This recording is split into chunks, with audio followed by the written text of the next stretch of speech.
Tá sé an ammanis rint tearmaí chláú.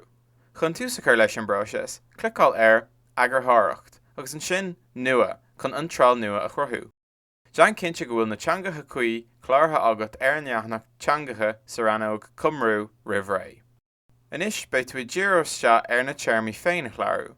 Clicáil ar Móide tearma, ronaí an teanga atá a gceist agus an sin clóscrú an tearma is teasa os go téacs.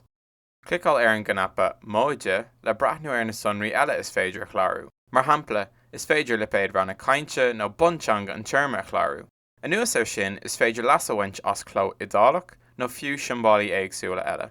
Más míon an feilm conas ranna cainte a chruthú nó chur an agar, leanan nascatá lonathe sa osca thíos nó sa charta atá sa cúine inis. Is féidir leganathe inilte a luath leis an tearma, an uimhir ulra mar hampla.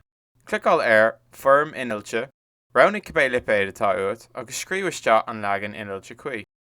Chun siluha eolalam faoi conas lipéad inilte a chruthú nó chur an agar, tréigh an nascatá ar fáil híos sósca nó sa charta seo. Is féidir lipéad inghlachachta a chur le tearma go maith. Deanann siad sin idirghealú idir tearmaí cóthílacha. Cur gás go maireann tearmaí áirithe le réimse an dlí amháin, d'éadaí an lipéad dlí a chruthú agus sin a luath leis. Ní mór don lipéad a bheith clóirithe sa comhéideann agus chana féin. Braithní ar an bhí seán nasca híos nó sa charta thuas. Is féidir leat soléirú a chur le a tearma más míon leat. Seo nód gearr a bhíonn conas an tearma a úsáid. Má tá tú ag géirí foiinte a luath leis an tearma, béirt an inse a chláirú sa comhéid an Roimh Ré. Chun siluha eolalam faoi intí, clicáil ar an nasc híos sa osca nó an carta thuas inis.